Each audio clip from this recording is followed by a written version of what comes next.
What is up, YouTube? It's your boy Alex here from Team Generations, and today we're here to talk about a brand new Nubatama deck, actually very, very spicy in my opinion. We're going to be talking about Daihozan Premium. Now, throughout V, I've kind of avoided Nubatama, but this time around, I think that in Premium, it's actually really, really strong at the moment. It counters a lot of these very aggressive kind of flood decks, a lot of Gold Paladin, just general kind of force clans that just like to spam and kind of generate resources. I feel like this is a great way to kind of get around it and sit on this unit and just do something very passive and still very, very beneficial to yourself. So very excited to bring this to you guys. I'm going to show you the deck profile, the G zone, and I'll get into the triggers and whatnot afterwards. Maybe I'll do a test hand as well. So stay tuned for that. Let's hop right in. Alright, and before we begin, I just wanted to quickly mention that we do have a TCG player affiliate link down in the description below. If you are interested in purchasing any of those cards, you can shop to that link, absolutely no cost to you to help support the channel. Also, if you are enjoying the content, make sure to leave that thumbs up button and subscribe to the channel. Definitely helps us out a lot. Thank you guys so much for over 800 subs now. So with all that out of the way, let's hop right into the deck profile. Alright, let's start off with the main deck over here, starting with the new Grade 3. Super awesome unit. This is going to be Sword Saint of Invincibility Daihozan. So, Daihozan came out of the last clan collection, and I think it actually is a pretty solid card in Premium in general. Kind of gives us a new toolbox to play with and allows us to go a little bit slower in the game in general and allow our opponents to kind of burn themselves out in a way, and I'll show you why. Its first skill, auto on Vanguard Circle. When this unit attacks the Vanguard, we counterblast one, soul blast one, choose one of your opponent's rear guards, and then return it to hand. And until the end of battle, this guy gets an extra 5k, plus an extra drive, which is really big. And then the second part, like I said, doesn't matter as much, but this guy, essentially, if they have one or less rear guards, you get an additional 10k, plus a crit. Again, we're going to be striding, so typically don't use that too much, but the first part is really nice because if we are going first, I know there's like a huge Grade 2 game, obviously in Premium, but if we are going first, you get that extra drive, which can be pretty big. Also, the 5k makes it like more than like a, a quick shield kind of pass or something like that on your opponent's Vanguard, so I kind of like that. I think it's a decent skill overall. If we need to sit on this, at least, we're threatened for a critical later in the game if we can't stride or whatever, but its second skill, auto on Vanguard Circle. When your opponent when a normal unit is placed on rearguard circle, if our opponent's hand has 4 or more cards, our opponent chooses a card from their hand and then discards it. So this is really big because this is a normal unit is placed on rearguard circle. That could be from deck, that could be from hand, from drop, wherever that's placed, and basically keeping your opponent at 4 cards in hand,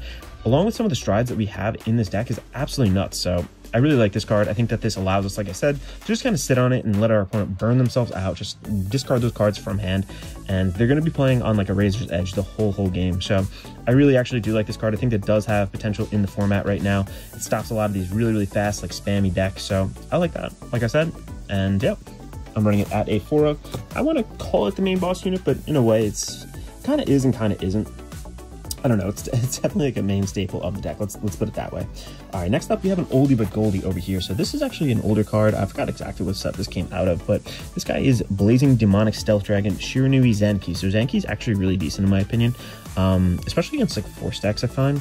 So this guy's skill, Dominate Auto on Vanguard Circle during your turn. When this unit is placed on Van or when your G unit strides, choose up to any player's rearguard, and it gets an additional 2k until the end of turn. That unit is your opponent's rearguard. We get to stand, dominate it, and attack your opponent's other unit. So basically, you take one of their rearguards, stand it, and then attack its Vanguard. This is good because it's either when you're strode upon or when you place it on Van, so you're getting its first skill no matter what. And its second skill is auto on Vanguard Circle. Soul Blast 1 at the beginning of your ride phase. You may pay the cost. If you do, draw a card. All fighters choose a card from their hands, call it to rearguard circle. Your opponent cannot activate the auto abilities of cards due to the effects until the end of turn. So this is really good because you're getting off an extra 2 attacks on top of your stride, which will probably get you more attacks too. Calling from hand, shredding their hand with this as well as Daihozan. Like, this whole deck is really about like a hand shred. Once you get that down and start poking at your opponent, I think it's like really solid overall. So that extra draw, those 2 attacks, I personally feel like this is kind of almost like an Accel deck in Protect in a way. Like, you're just attacking so many different times with so many different pokes, and we have cards that kind of buff up our pokes and just make sure that they're coming in for more quality hits. So I don't mind sitting on this guy either. It's pretty decent, at the beginning of the ride phase, or when strode upon, you get 2 different attacks, which is really cool. And again, shredding your opponent's hands, kind of the theme of the deck over here. I think it is very, very strong. And then getting into an order card for Grade 3, this is coming out of the last set for Overdress, actually. I think this is really decent because there are a couple strides we have in here that do retire our opponent's cards. And when you're doing that, you gain like a huge advantage. Like, if our opponent went really wide on their board and we kind of clear them out, this guy is super useful. So this is best harvest. Choose one of your opponents, choose one of your Vanguards until the end of turn. It gets auto on Vanguard Circle. When your opponent's rearguard is retired during your main phase, you may draw a card. So this is really good because we have cards that kind of clear things out during the main phase, and again, if they have a board of like 4 units, we just cleared them all. On top of that, we just drew 4 cards. So that could really put us ahead like a whole nother turn, deplete them of resources that it might not be too easy to get back and whatnot. So this is nice too, because like, let's say, you know, things are not affected, or, you know, can't be chosen by an effect. You're not choosing an effect. You based on the stride that you're going to go into, or based on the cards that you're going to use, you're basically attacking into other things. So it's not really an effect necessarily that's going to be proccing that, so it will still get the draw off it. I think this is really strong. When I see it, it's really, really good. I don't think it's like absolutely pivotal, but when I do see it, I can kind of cater my gameplay to kind of using it. So I think it's solid overall. Next up, getting into the grade 2s, I think we have a lot of options in Nubatama, honestly. But this is kind of where I did settle over here. This is Evil Stealth Dragon Yamishibuki. I think that's how to say it. Continues on rearguard circle. During your turn, this guy gets 5k for each of your grade 0 rearguards. So really big, because you are spawning out tokens in this deck as well. It's not just like a pure dominate, which I really like. I feel like everything kind of came together nicely in this deck. And its second skill, auto on Vanguard rearguard circle. When it attacks, counterblast 1, return one of your other rearguards to your hand and call up to 2 evil decoy tokens to rearguard circle. So this is good because you can get early on aggression with this and still set up later for one of your strides that require tokens. That's also nice because the tokens just make your deck bulky in general, make you a little bit more bulky. Tokens essentially are 5k intercepts. They can't attack, can't boost or anything like that, but they're just 5k intercepts and can intercept from the back row.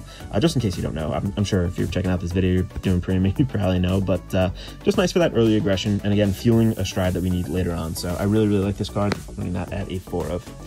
This one over here definitely is kind of, I know I'm running it at a 4, but it is a flex in my mind. This could be Magatsu Gale also, but let me just tell you why I am running this guy. This is Stealth Dragon Ungai. So its skill, auto, I'm going to go over the second one. I don't really use the first one too much, but auto GB1, this unit is placed on rearguard circle.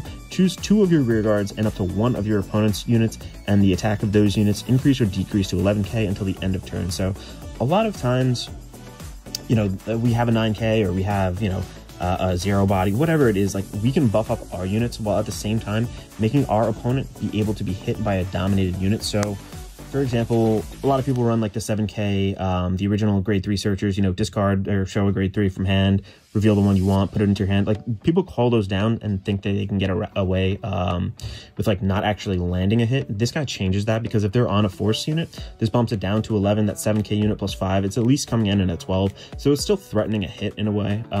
I found that this is more like something from my local meta. A lot of people were playing those, so they were kind of getting around a lot of my dominate call from hand kind of deal. And so because of that, I am running this guy over here. You don't have to do this. Could be Magatsu Gale. Magatsu Gale is really nice also.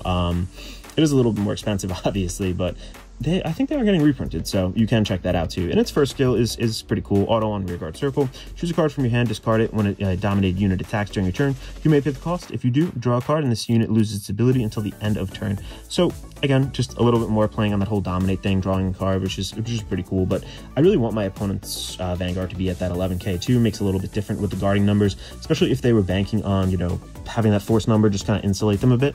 This just, boom, brings them back down to G era levels with 11k.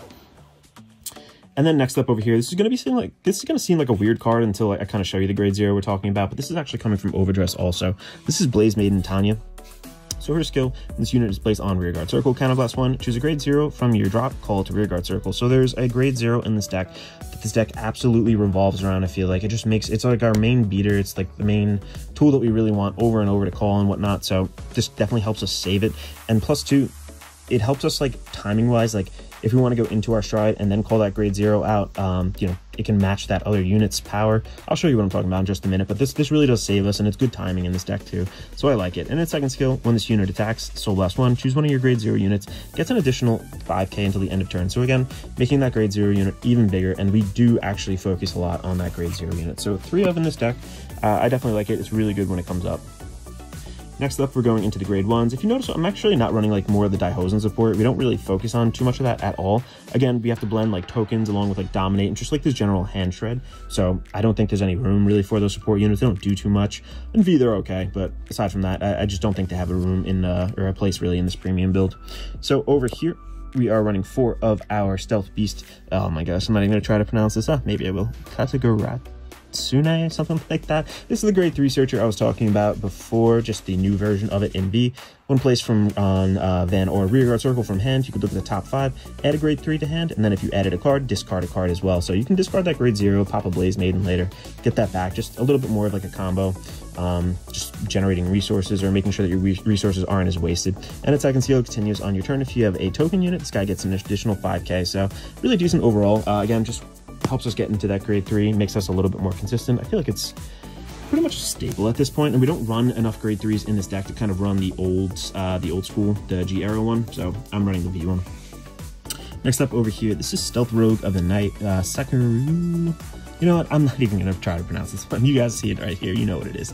So this guy, basically I'm using it for the counter charge. Auto on Rearguard Circle, one place. If you have 3 or more units, discard a card from our hand, and this guy gets an additional 3k until the end of turn. And if there are 1 or less face-up cards in your drop zone, in your damage zone, you get to counter charge 1. So draw a card and counter charge 1. So for discarding a card, you could, again, discard that grade 0, counter charge, get that, get the grade 2 overdress, God, what's her name? The Tanya, pop her down and get that grade 0 back. I feel like that's like a big play throughout this deck in general, but yeah, not too bad. The counter charge, like so many things in this deck use counter blast, so I feel like we kind of need that. And overall, decent card. I think it's definitely deserving of a spot at 4 in this deck. When you play the deck, you'll see what I mean. All right, if you play the deck, that is. And its second, the next guy up over here is Stealth Dragon Kurogiri, or something like that.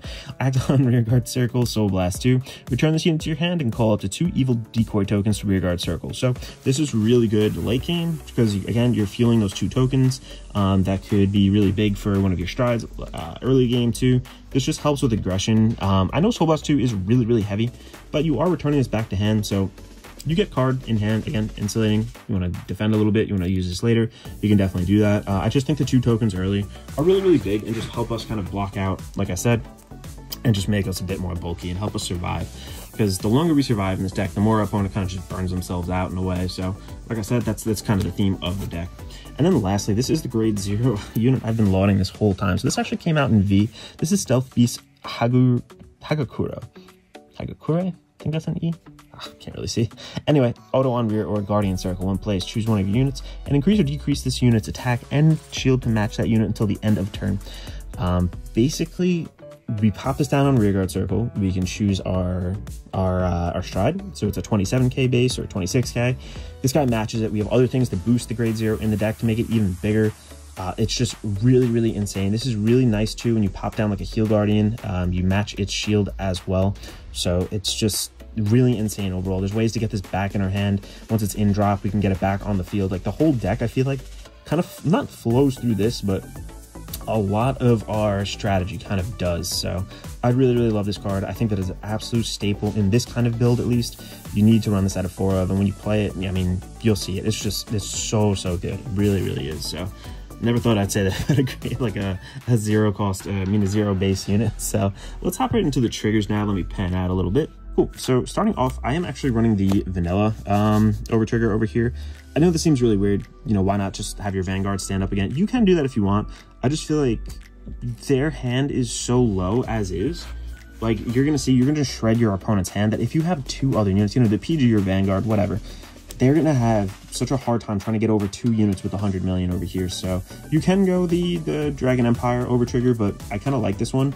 And when I do hit it offensively, it just feels great. Like their hand is so small as is. Like there's no way, unless they have, even if they do have 2 PGs, it's like, what are they gonna do from there? What is their next turn gonna entail? Like absolutely nothing. And we pretty much gain resources quite a bit in this deck. Like I never feel like I'm running low, like consistently at least. So I think this trigger does work really, really well. It's a lot cheaper as well. So next up, I am running 4 of the Heal Guardians, I'm sorry. There's no point really not to in premium. I'm sure there's like a couple instances here or there, but our G Guardians are really powerful actually in this deck and bulk up with a lot of shield. You know, early game, if they're putting an absolute onslaught on us because they don't want to go into like a Daihozan kind of thing and have, I don't know, like that extra crit or whatever the case is. Like you just, boom, pop this guy down, shut off the rest of their turn. They just kind of allow dominated units to be called to the board on top of you just shutting that out. So really, really nice. Definitely keep them at 4 of, nothing more to say there.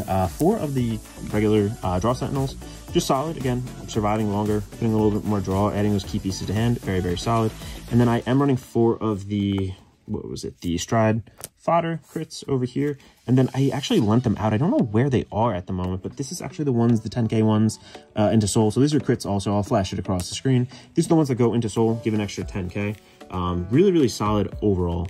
I like these more than the regular Dragon Empire ones for overdress that go into soul. Also, we do need to fuel our soul. We do run through it quite a bit in this deck. You can run those if you want to just get a little bit more early kind of soul build up, but I really like the 10K. Just I feel like it's so much better. And then lastly, we are running a starter too. So cool, let's get into the G zone now. All right, let's hop into the G zone over here. So I think I'm gonna start off with the Guardians first. Really super solid Guardian over here. This guy again, just kind of going along with that hand shredding kind of theme. This is Jinx Stealth Fiend Zashikihime, I think that's how to say it. GB1 when placed on Guardian Circle, we flip a G guard face up, so again, just helping your GB count there. And then on top of that, if your opponent may discard a card from their hand, if they don't, this guy gets an additional 20k shield. So if that they allow it to get, like, 35k on top of this in our hand, another 35k, could be absolutely huge. They have Sentinel Restrict, whatever it is, boom, pop this down, still really, really nice. And again, that hand shred strategy coming in clutch. And then this card did get reprinted over here. How do you say this? This is Rikudo Self Dragon Gehoraken, I think that's how to say. Pretty costly card, but it could really help. So sometimes when we call things down and dominate them from our opponent's hand, they might call a Sentinel down or something like that, or something with like a ridiculous shield. This guy can help dominate it and then call it to our Guardian Circle for a counterblast and a soul blast. So kind of like interesting. Sometimes I use this, most of the time I use it for flip fodder, but at the same time, is decent to have in there and your arsenal, and it did get reprinted, so super cheap. And then lastly over here, this is going to be Rikudo Stealth Dragon Gandokuraken, I think that's how to say it. Auto, when this unit is placed on Guardian Circle, if our opponent has 3 or more cards in hand, this guy gets an additional 5k shield. Then if it's 6 or more, this guy gets an additional 10k, so it could turn your 15 possibly into a 30k. Again, you don't really want their hand size to be that big, but in case it is, you have a little contingency over here, which is nice. And I'm only actually running 4 Guardians over here, Heal Guardians, just because, we only have 3. I guess the idea is that you want to pop off your Heal Guardian earlier than your grade 3 turn, so you can't really use, your regular Heal Sentinel, so you can't really use, I guess, 5 of them. You can't maximally go into, I guess you could technically 5 of them, but the idea is you want to pop one of them early, so you don't really have 4 cards to kind of go through later on in the game, or 5 cards later in the game. So yeah, no big deal. But let's hop right into the main units over here. This is our bread and butter here. This is Rene. So if you're playing Nubatama, you probably know this card already, but for all those who are interested, obviously it has the regular stride skill up top. You have to, stride for it. And its second skill, dominate, act on Vanguard Circle. Once per turn, we get to counterblast 1.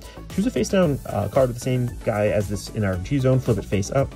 And then your opponent chooses 2 cards from his or her hand and call them to separate rearguard circles. And they don't have to be open. They can be calling on top of units. So again, making your opponent's just resources get shredded even more. And then they get 5k until the end of turn. Dominate them and attack your opponent's Vanguard 1 at a time. Your opponent cannot activate auto abilities of cards called due to the effect of this guy. And then if you're GB3, you also get all dominated units, get an additional 10k plus a crit. So this really makes it early game, shredding resources, potentially calling on top of things, which is really, really big, and they don't get the auto skills from that. So I really like that. And then they do get the 5k, so even if they call 8k bodies, even if they're on grade 3, boom, you get that 5k, you're still at least going to threaten for a hit. If they hit a trigger, oh well, at least we still shredded some cards from their hand. But second skill continues on Van. Like I said, the dominated unit gets an additional 10k, so later in the game, it goes from, oh, you're just taking some resources away and poking at me, to, okay, I actually have to guard these guys now. So that's 2 from hand, at least 2 cards, dropping for shield or whatever, because chances are they probably don't want to take those 2 crits. And then, obviously a triple drive, which is pretty solid later on. And if you are striding on top of the other, what was it, Shiranui, the regular grade 3 one, you've already had 2 other dominate attacks go off. So 4 attacks plus your attacks on your field could be really, really big overall. So really love this card. That's our bread and butter. That's our main stride pretty much every single turn.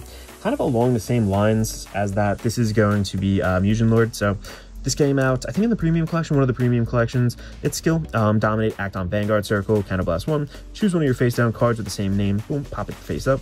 And then choose up to the same number of any player's rear guards as the number of face-up cards in your G zone, and they get an additional 4k until the end of turn. Stand all of your opponent's rear guards that were chosen and dominate them, and then each of them attacks your opponent's Vanguard. So if you have a ton of cards face up and they have a lot of rear guards kind of on the field, especially if they're strong, give them that extra 4k, and then boom, attack them, get even more multi-attack out throughout. And if you are riding on top of the Shiranui, again, that's 2 multi-attack, boom, another guy over here could be another 4 attacks. Absolutely huge on top of your own attacks. And again, triple drive, always solid. So really nice. I think it's pretty much always kind of agreed upon in Nubatama. You run 2 of those. So the next card over here, I'm just gonna try to hold this, try to focus this to get the glare out of there. I'm sorry, but this guy is Enmus Stealth King Musion Lord Daguko. I think that's how to say it. Dagoku, something like that. Anyway, it's skill dominate act on Vanguard Circle. Once per turn, counterblast 1, turn a card from our G zone face up. Your opponent chooses 2 cards face up in their G units with power from their G zone, call them to rearguard circle, and your opponent cannot use their auto abilities. Dominate them and attack your opponent's Vanguard 1 at a time. During that battle, their auto abilities can be used if they were on Vanguard Circle. That's for us, so really nice. If they have these powerful units that you just really easy to kind of call things down, do whatever, just really screw with your opponent's board. This is kind of like a fringe stride. Once in a while you'll use it, but overall I think it's really solid. And if they have really powerful units that you want to go into, can be very, very decimating. Next up, we have this card is one of the cards that go with the order that retires during the main phase, which is really nice. So this is Evil Eyes Haiti Emperor Shiranui Makuro.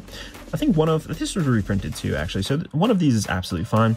Act on Vanguard Circle once per turn, GB2. We have to Soul Blast 2. Choose a face down card from our G zone, turn it face up. Choose a card from our hand, discard it, and stand and dominate all of your opponent's Vanguards and attack. For that battle, your Vanguard battles all of the opponent's rear guards. So if your opponent has a wide field, call this guy down, you pop that order down, you just attacked, like 5 rear guards or whatever. You're drawing 5 cards on top of a triple drive, like you're super set for next turn, especially if you rode in Daihozan, whatever, you have another protect marker in hand. It's just absolutely huge. I think the net benefit, like sometimes we think we can get games with Rene or whatever, but sometimes if you have that order card and you see to have a wide board, like trust me, just go into this and swing at their board, get those resources and just survive a little bit longer. Like chances are you'll be able to break through and just like outwhittle them in the end. So really like this card. Just the one of is fine for this guy. I don't really use it too often, aside from when I have like that order. So yeah. Next up over here, again coming out of the last premium collection, I think it was. This is Rakudo Demonic Dragon Jakumeso, I think that's how to say. Again, stride step, and then it's skill auto on Vanguard Circle. When it attacked, retire 2 grade 0 cards, turn a card from our G zone face up, draw 2 cards, return all your rear guards to your hand, call up the 2 cards from your hand to rearguard circle, and if you call 2 cards, this guy gets an additional 10k plus a crit until the end of turn. So this is really big because if you swung with this one, he's already big. Pop him down again, boom, he gets even bigger the second time around, which is really nice. And this is why we run a lot of those grade 1s or grade 2 that also spawns out those decoy tokens. Not only are they good just to insulate our deck, like I said, just make it a bit more bulky, but they do fuel this guy as well. So really big. Again, just really nice to have this like dominate plus this like token kind of strategy going on. It just makes it really super easy. Like a lot of people, I think, feel like they need to commit to one or the other. You can kind of do both and like get away with it. I think this is definitely stronger than Shiranui, like the regular grade 3 Shiranui from V in premium right now. I know they get a little bit more protect markers and whatnot, but you still feel really nice in this deck, and I think this card is pretty awesome. I think this is pretty cheap too, as far as I remember. And then instead of the Progenitor Dragon, I actually chose to run this one. It's kind of a risky card over here. This is Rakudo Stealth Dragon Tsukamorakan, I think that's how to say it. It's skill GB2, counterblast 2, and then choose face down card from your G zone, turn it face up. When this unit is placed on Vanguard Circle, you may pay the cost, and if we do, until the end of battle, your opponent binds everything else, and then essentially at the end of turn, they get all those cards back in hand. But we are saying, okay, you have to survive your turn with the 4 cards. If you know your opponent's drive checks, or if you know they're really like scarce or whatever the case is, like they don't seem like they have a lot of shield in hand or whatever the case is, like I said, or maybe they have like 2 sentinels, you're basically saying one of my attacks will get through. It's just really tough in general. I know with the new, the new grade 1 sentinels out of Overdress, you could have 1 card in hand, discard and whatnot, but this card just is really crazy. Like people don't expect it. It comes out of nowhere. I think that this can really steal games off a lot of different people. Like they built up this amazing hand. Like, they got through Daihozan, they got through our hand shred. They're just generating too much. This card just basically says, okay, like we're going to gamble it right here. And I'm hopefully going to, take the win. So this can really save you from some pretty lost situations. So really like this card. Kind of expensive with the Counterblast 2 in that regard, in terms of cost in game, but hey, sometimes I think it's really worth it. And then lastly, I am running one of the Zeroth Dragons. Again, if you have that grade 3 in there, pop this down, get that main phase, retire off, so you get to just generate a lot more, units, generating a lot more draw. And your opponent, they have to discard 2 from hand, ride one of them, choose those 3 cards. So just shredding more cards from their hand in general. If you're playing a protect, I'm sorry, if you're playing a force deck too, especially, like, what is a force going to do on their turn? Like, nothing really. So it's a solid card. I don't go into it too often, but solid overall. Cool. Thanks for sticking with me for the G Zone over here. Hopefully I was able to kind of give you a little bit more insight. I know this is a pretty standard, I guess, G Zone for a lot of different Nubatama decks. Like, you can kind of slap that on anything and it still works absolutely fine. But let's get into a test hand. I'll show you guys how the deck kind of plays out. All right, let's shuffle up over here and get started. Overall, I really like this deck. I think that I haven't had too many issues with force decks. Protect decks pretty evenly matched overall, and we have outs to like a really large hand size too. Accel decks, it's either like you beat them down really bad or sometimes they can just overwhelm you, I feel like. But overall, I think this is like a really strong deck actually in the meta. Like, I can go against a lot of different meta things, like golds. I can, like I said, I can go against Ghidorah. I don't really have a problem with either. What else? Yeah, not like crazy stuff overall. Like, I really do like this deck. And if you guys have watched this far into the profile, maybe you want to hit that subscribe button, possibly help us out. We are really looking to get to that 1K subscriber mark. All right, cool. So I have a decent hand overall. Actually, I might keep this. I know we wanted Daihozan, but maybe I can get it off that. And this is still not a bad ride, actually. So, yeah, I'm going to keep that. Let's stand and draw for our turn. We're going to pretend we go first. Oh, wow. Got another one there. All right, so let's put this guy down right there. We're going to draw off of our ride. I always like to draw first. And then we're going to dig 1, 2, 3, 4, and 5. So just dive a little deeper into the deck. Let's get the Daihozan. And again, this is the critical trigger that goes into Soul and gives us that 10K. We're going to shuffle up. I think I'm going to discard one of my Shirnuis. That Shirnui, I think, is actually really good. I think it's very under the radar right now, at least. Let's go discard this. All right, so then we're going to pass it over to our opponent's turn, take a damage, boom. All right, we hit a critical trigger, so that's going to shut their thing off. We're going to stand and draw. Now let's go into our grade 2. So what do I want to do? Actually, this is on, it might be a better combo later on to honestly keep this in my hands, but I could generate more tokens if I do this now. You know what, let's just call this guy down. That's fine. Okay, so we're gonna pass, or you know what, do I want to do this? Nah. Could do it. What I'm thinking right now is I could pop this guy down, become 9K, pop him down too, and then call him back to hand, generate 2 tokens. You know what, let's do that. Yeah, let's do it. This is gonna be a 9K. Boom, call this guy down too, just because when you call it down, it does that thing. So we're gonna pop swing, stride check, nothing. Okay, gonna swing at 9K. That's 13. We are then going to swing over here, counterblast 1. We are going to return this back to hand, so very precious to us.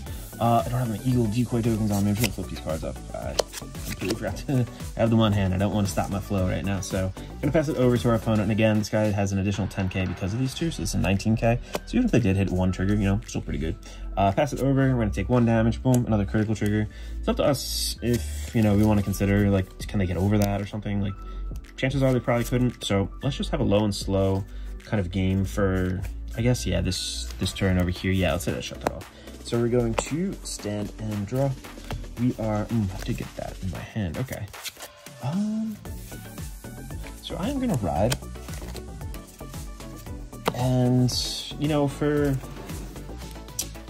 for video purposes, I'm probably not gonna go into one of the strides that I can really utilize this on. So I'm just gonna pop this down here, over here. So every time I retire something, I draw. So when this guy attacks, we activate that. So let's pop this bad boy down, which is not too bad. So we are going to, do I want to use his skill? Yeah. Let's just say we take 1 more damage from last turn. Boom, another trigger, that's fine. So we are gonna then swing into our opponent here. We're gonna counterblast 1. You're gonna retire one of their rear guards back to hand. So we do draw 1 off of that guy. Boom, we drew another one. On top of that, this gets us 5K and triple drive. So this is 1 crit, wherever, 2, 3, okay. Do get that, so pretty nice. We are, let's say, gonna give the power over here. So let's just swing now. Yeah, 21, let's do it. Then we are gonna swing over here, and again, we're gonna counterblast 1, turn a rear guard to hand, and then we are gonna generate another 2 of these bad boys. So let's do that. So that's 29. This is actually going to be 1, 2, 3, 4. Yeah, it's 20 plus the extra 10 I gave. Yeah, it's going to be a 39k attack. So pretty solid overall. Let's pass it over to our opponent now. Oh yeah, I also got a protect marker too. Forgot to show you guys that. Pass it over to our opponent, and let's see. They're going to open up with their Vanguard swinging, let's say. So let us kind of guard that out. Let's go with number 1 right here. Boom. Okay, let's take 1 hit, see where we land at. Boom. Okay, nothing there. We're going to get rid of 1, 2, 3, let's say, tokens. No big deal, just to block another attack. Maybe we take 1 more, just to say it. Yeah, I guess so. We can do that. Otherwise, if we didn't, we could have got the counter charge off of that, and then boom, we guard 1 more. All right, cool. So we are going to go into our turn now, stand and draw. And again, a lot of this is like hard to kind of do in a test hand because Daihozan's skill is like they shred from their hand, and it's like a different game. They might not go as explosive as they normally might have. So again, just a little bit different. But we're gonna enter the ride phase. We're gonna pop this guy down, and we're actually gonna use its skill, the first skill over here. So during our, or actually the second, so the beginning of our ride phase, we're gonna soul blast 1, and then boom. Oh, no, the first one. So there's no soul blast there. So, yep, place it down on your G-unit strides or whatever. We take one of our opponent's rear guards, stand it, give it 2k, and swing at the Vanguard. So that's 1 attack, which is really nice. And then on top of that, let's go into, yeah, let's stride. Let's use this stride fodder. I'm just gonna go into Rene.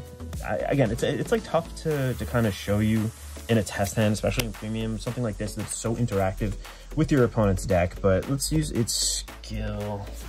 Actually, I don't want to use that skill first. No, let's pop this down. Boom. Let's copy its power. This is 26k now. Going to, whoops, this goes away too. A while ago. This is going to be skill. Counterblast 1. Choose card with the same name. Let's pop that guy face up over here.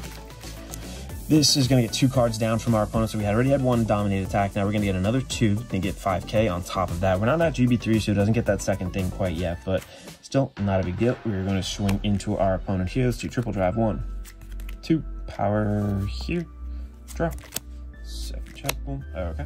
And again, we have a lot in hand. We'll probably survive next turn. If I had to guess, with 3 sentinels, so not too bad.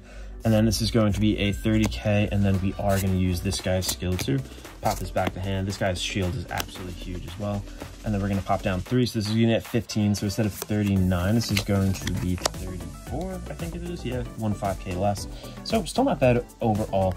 And that's really the idea of the deck. You just want to dominate and start swinging. Daihozan is a really good first ride, in my opinion, if you're going first.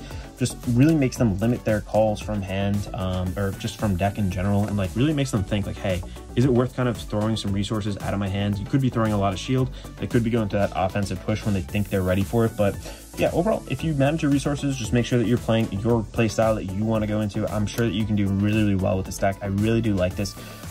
Premium is a little bit harder to bring to the channel just because I think it requires so much playtesting. There's just like so many decks out there in premium at this point.